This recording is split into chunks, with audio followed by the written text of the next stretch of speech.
어제가 바로 물의 날이었습니다. 이거 유엔이 제정한 날이더만요. 그래서 겸사겸사해서 물의 소중함을, 물의 미래를 다 같이 알아보는 시간을 마련을 했습니다. 물은 뭐 우리 학교 다닐 때 보면 H2O 아니겠습니까? 이 산소와 수소의 결합이지요, 그죠? 지구 표면의 4분의 3이 물이라고 합니다. 그리고 인간의 몸도 대부분이 물이라고 그렇게 얘기를 하고 있습니다. 최근에 나온 책입니다만은 이 책을 중심으로, 꼭 이 책만 하는 건 아니에요. 책을 중심으로 설명을 한번 드려보겠습니다. 인간에게 가장 소중한 것을 세 가지 꼽는다면은 음식과 물과 공기, 이렇게 꼽을 수 있지 않겠습니까? 그 중에서 오른쪽부터 보면은 이런 얘기가 있더라고요. 숨을 쉬지 않고는 3분을 견디기 힘들다. 숨을 쉬지 않고는. 근데 물을 마시지 않고는 사흘을 넘기기가 힘들고, 음식을 먹지 않고는 3주를 넘기기가 어렵다. 이렇게 볼 때 음식보다 더 소중한 게 물이 아니냐, 그죠? 물보다 더 소중한 게 공기. 공기 없으면 금방 우리가 뭐 살 수 있겠습니까? 이처럼 소중한 물이다 하는 것을 한번 정리를 해봤고요. 우리가 알고 있는 이 4대 문명의 발상지가 전부 이 강을 끼고 있는 것도 우리가 알고 있는 일입니다. 이 4대 문명은 전부 북반부에 있고 강을 끼고 있고, 그리고 여기 강 수량이 많고 주변에 땅이 비옥했답니다.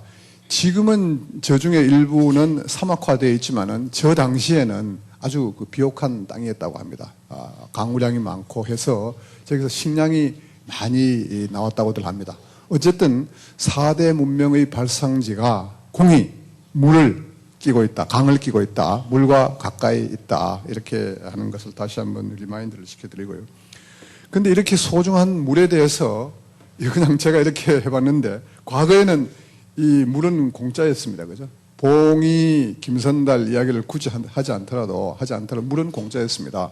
오죽하고 이 사람이 대동강물을 값을 돈을 받고 팔아먹는 이런 엉뚱하면서도 재치가 넘치면서도 사기꾼 비슷하면서도 이렇게 어떻게 그 공짜 물을 팔아먹느냐, 우리 이렇게 과거에는 생각을 했었는데, 이게 지금은 갈수록 물이 비싸지고 있고, 앞으로는 돈을 주고도 못 산다고 하지 않습니까? 이 물의 중요성을 강조하는데 이렇게 표현을 하는 데가 있더라고요.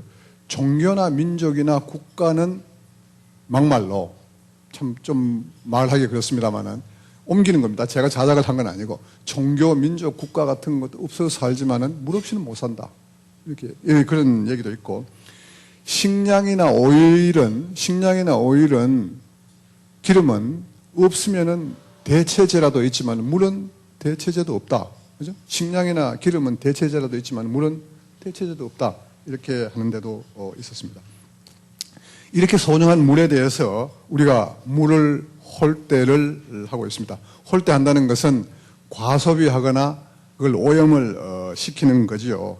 그래서 그 결과 지금 물은 양적으로 부족하고 질적으로 오염 문제가 매우 심각합니다.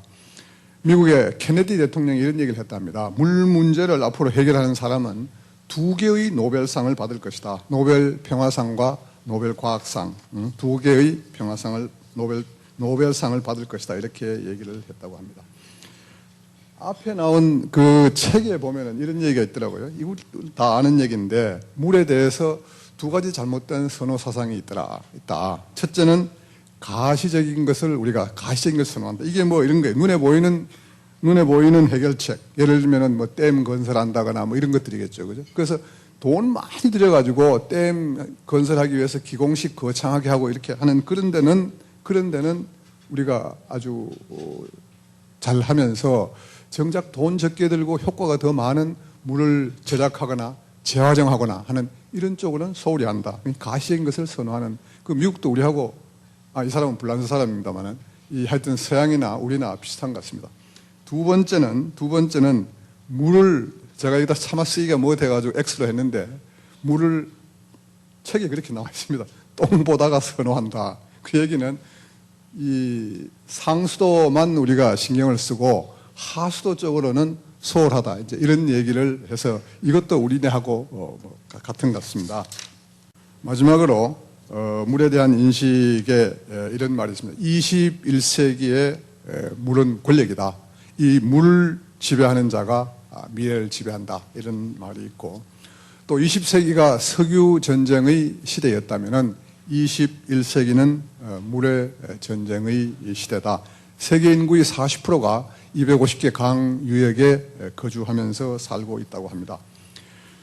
또 이 책에 보면은 이런 말이 있습니다. 이거 제일 오른쪽에 보시면은 생선 초밥이 아프리카에 물을 고갈시키고 있다는 겁니다. 무슨 얘기냐면은 일본 사람들이 초밥 맛있게 만들어 먹기 위해서 특히 참치 초밥 먹기 위해서 아프리카 근처에 가가지고 저인망 어선으로 그 일대의 그 어족 자원들을 아주 고갈시키고 있답니다. 다 잡아먹는 겁니다.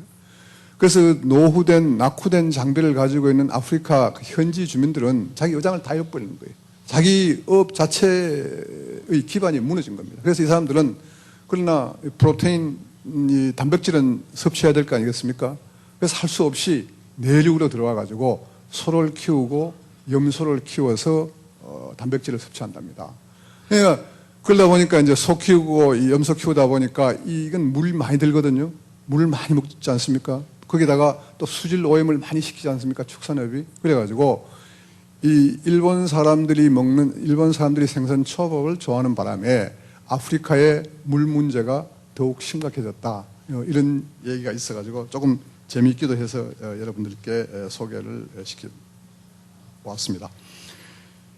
정말 굶어 죽을 것인가 목말라 죽을 것인가 이렇게 제목을 달고 있는 챕터도 있었는데 거기서 보면은 이런 얘기를 하더라고요. 앞으로는 우리에게 필요로 하는 이 작물, 식량 이런 거를 재배하는데 어떻게 하면은 물을 적게 소요되도록 하느냐, 물을 적게 쓰도록 하느냐. 그렇게 물을 적게 쓰면은 사시사철 비가 안 오는 계절에도 작물이 자랄 수 있을 것 아니냐. 그렇게 되면은 식량 문제도 해결하고 물 문제도 해결할 것 아니냐. 이런 문제 제기를 하고 있습니다. 굶어 죽을 것인가, 목말라 죽을 것인가. 둘을 동시에 다 해결하는 길은 물을 적게 먹는 방법으로 농사를, 작물을 재배하는 그런 방법을 찾아 나가야 되겠다. 이렇게 얘기를 하고 있었습니다. 여러분, 이상으로 마치겠습니다. 감사합니다.